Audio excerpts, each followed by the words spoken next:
Magandang araw mga ka-viewers at subscribers. Ito na naman si OFW Lutong Pinoy nagbabalik sa ating kusina.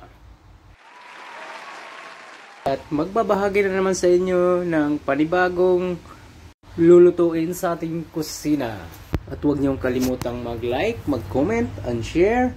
At sa mga bago lang sa ating channel, pakipindot ng subscribe button para updated kayo sa ating mga videos. Panoorin nyo lang hanggang sa dulo ng ating video at tapusin nyo po para malaman ninyo kung paano gagawin at pasarapin ang inihaw na manok.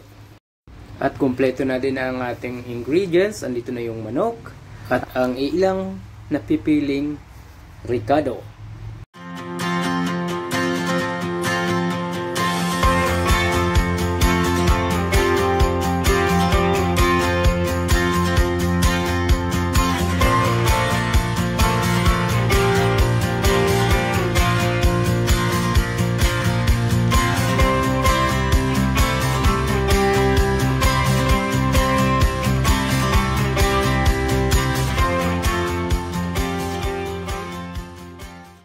Una nating gagawin ay tutusukin muna natin ang karne.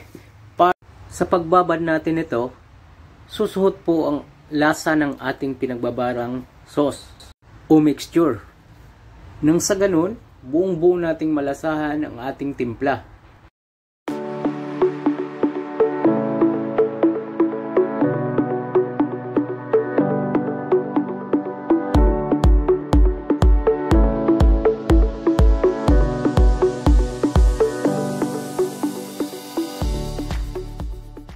Meron na tayong bawang, black ground pepper o paminta.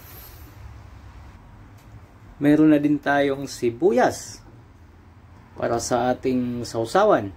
At ang susunod, magmi-mix na tayo ng ating sauce. Maglalagay na tayo ng tuyo, kunting suka. Babalansehin lang natin ang ating mixture. Maglalagay din tayo ng konting Sprite o 50-25-25 na mixture ratio. Tuyo, suka at saka Sprite. At ilalagay na din natin ang ating ricado, bawang, paminta, at saka kung mayroon kayong anise flower. Paghaluin lamang ito. Maglagay din tayo ng kunting seasoning at asukal as per desired taste na lamang po.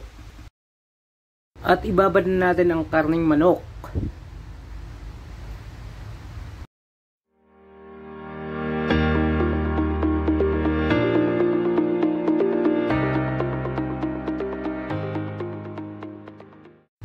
At tatakpan muna natin ito.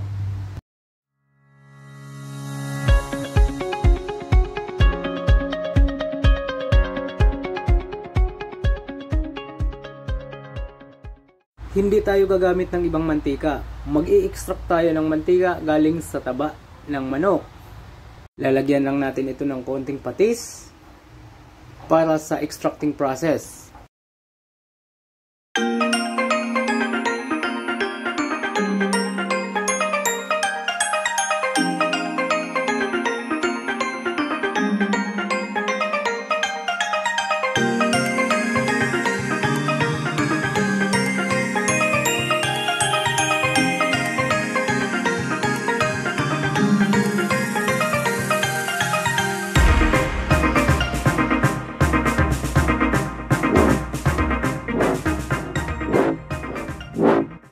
Pagkatapos nating maibabad ng 5 oras, pwede na nating umpisahan ang ating grilling process.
Ilagay lang natin sa may gitnang bahagi ng ating grilling stove para hindi mabigla po ang pagkaluto.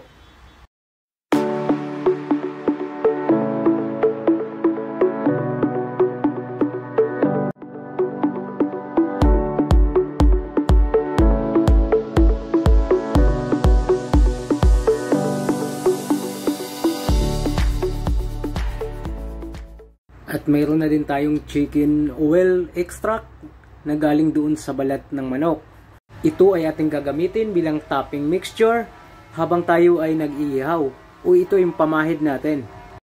At ang ating gagamiting pamahid ay ang ating pinagbabarang sauce at sasamahan na din natin ng konting chicken oil.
At habang naghihintay tayo na maluto ang ating karning manok, gumagawa na din tayo ng ating sauce. Kasama na din ito ang extracted chicken oil na ginagawa natin bilang final toppings sa ating grilled chicken. Magkakulay naman ang ating chicken oil extract. Lalagyan din natin ito ng kunting annatto seeds powder. At andito na ang ating grilled chicken. Ito yung pinipilahan sa mga sikat na fast food chain. Nandito na sa ating harapan at pwede nang umpisahan ang kainan.